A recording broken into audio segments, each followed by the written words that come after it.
सक्षम police times news 112 सक्षम जनतेचा आवाज। धुळ्यात सलग दुसऱ्या दुहेरी हत्याकांड भोंदूगिरीनं घेतला दोघांचा बळी। धुळे जिल्ह्यातील साक्री तालुक्यातील निजामपूर जैताने पोलीस स्टेशन हद्दीत मागील काही दिवसांपूर्वी दुहेरी हत्याकांड घडलं होतं आणि धुळे जिल्हा हादरला होता।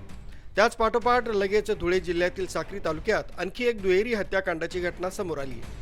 साक्री तालुक्यातील वर्धाने उबरांडी शिवारात 2 मृतदेह आढळून आल्यानं एकच खळबळ उडाली।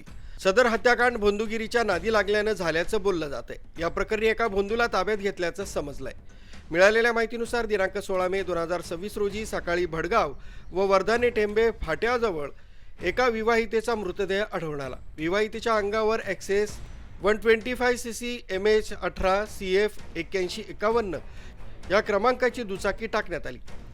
प्रथमदर्शनी महिलेच्या तोंडाला रुमाल बांधल्यामुळे हा अपघात असल्याचं प्रथमदर्शनी वाटलं। घटनास्थळी पोलिसांनी लगेच विवाहितेची ओळख पटवली असून मृत महिलेचं नाव जयश्री रजनीकांत काकुस्ते वय 25, सदर महिला कासारा गावची रहिवाशी असल्याचं समजलंय। सदर महिला बचत गटामार्फत बजाज फायनान्स कलेक्शनचं काम करायची। घटनेअगोदर त्या महिलेचं रात्री आपल्या पतीशी संभाषण झालं असल्याची माहिती समोर आली। घटनास्थळी विवाहितेचा मोबाईल तसंच पर्स आढळून आल्यानं सदर प्रकार लुटीचा नसल्याचं प्रथम पोलिसांनी सांगितलंय। सदर घटनेचा पोलिसांनी काही मिनिटातच शोध लावून या घटनेत एक संशयित योगेश भैया बापू खैरनार जैताने यास ताब्यात घेतलाय।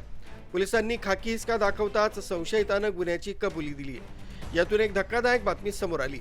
संशयित भोंदूच्या म्हणण्यानुसार एक व्यक्ती सदर महिलेचा खून करीत असल्याचं माझ्या लक्षात आलं आणि मी त्यावेळी त्या महिलेस वाचवण्यासाठी गेल्यानं त्या झटापटीत सदर व्यक्तीचा माझ्या हातून खून झाला असं सांगण्यात आलं। सदर घटनास्थळी जाऊन निजामपूर पोलीस अधिकारी मयूर भामरे व त्यांच्या पथकानं त्या घटनेची गांभीर्यानं दखल घेत घटनेतील संशयिताच्या कबुलीनुसार मृत तरुणाचा मृतदेह उमरांडी जैताने गोशाळा मठाजवळील टेकडीवर एका निर्जन ठिकाणी पुरल्याचं सांगण्यात आलंय। त्या ठिकाणाहून पोलिसांनी मृतदेह हस्तगत केलाय व मृतदेहाची ओळख पटली।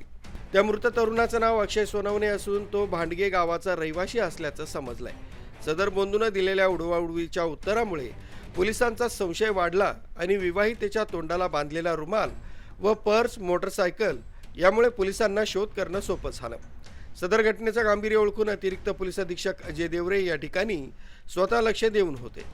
सदर घटनेचा तपास वरिष्ठ अधिकारी, फॉरेन्सिक तपासणी, LCB, डॉग स्क्वॉड आणि निजामपूर पोलिसांमुळे उघडकीस आलाय। न्यूज ब्युरो सक्षम पोलीस टाइम्स न्यूज 112 धुळे।